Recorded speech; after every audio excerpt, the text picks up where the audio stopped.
Do you prefer a trick or a treat? Let's find out.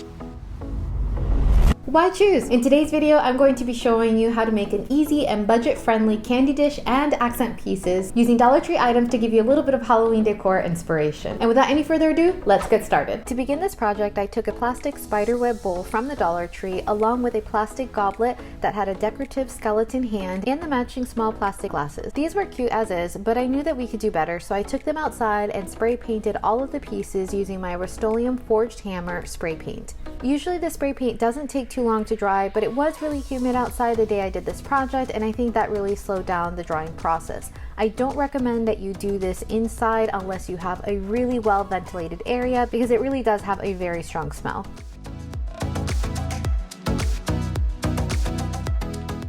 Once my pieces were dry, I used my Waverly chalk paint in the color ink to dry brush some of the paint on the spiderweb bowl. I did this to give it a distressed look and cover some of the areas I missed when spray painting it. This also gave it an aged look, which was perfect for the overall look I was going for. And even though I spray painted them to look like a heavy metal, I still felt that it looked like a plastic bowl that had simply been spray painted, so this really helped to elevate the overall look of the piece.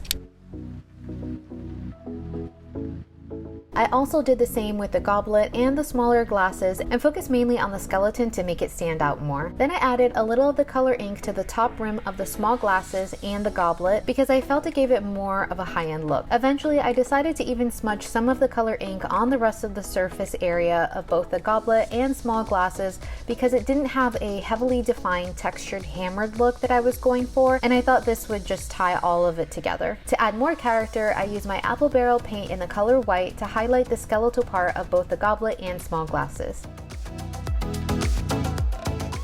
Next, I created a base using a Dollar Tree pool noodle connector and painted it using my Waverly chalk paint in the color ink.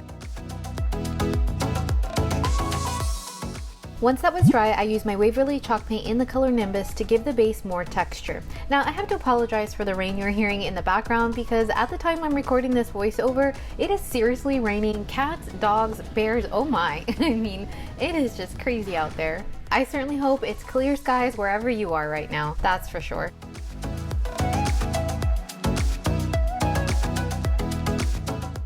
Now I did end up painting the inside of the base in the Nimbus color, but went back in with the color ink so that the center was more disguised when not filled with candy. I also took a mixture of the ink and Nimbus color and dry brushed it onto the outside because it created a better transition between the two colors. Now it was time to put the whole look together with a few additional Dollar Tree props, starting with this really cool green spider web I found. The web comes with these little spider rings, and I simply cut the ring off with a pair of scissors so that I could attach the spiders to the web and you wouldn't see the little ring on the opposite side. I also picked up these really cool black LED candles which would go perfectly with the pool noodle Halloween faux candle project that I recently did. I invite you to check it out, and I'll be sure to leave that link in the description box below. Then lastly, I used some of these spooky eyeballs and a faux metal chain that I found to complete the look, and that was it.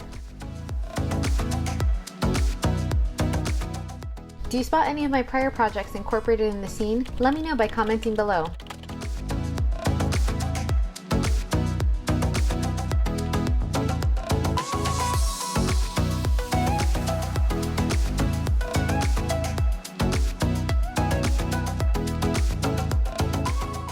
And since it pays to stay tuned until the end, and as a thank you for watching, be sure to jot down this code so that you can use it to get your free SVG digital download on my website. This file works with Cricut Design Space and can be used as a printable to place in a frame or for any project that you can think up. Be sure to watch the video linked in the description box below for more details on how to download your free file and how you can use it in Cricut Design Space. Are you ready for more Halloween decor inspiration and a free printable? Then check out this video right over here. If you'd like to see something specific in a future video, drop me a comment in the comment section below. And for more DIY project inspiration, check out these videos right over here. Hit that subscribe button and don't forget to hit that notification bell to make sure that you don't miss any of my weekly videos. I'm Ellie Lee with Ellie Lee Designs, and until the next one, bye.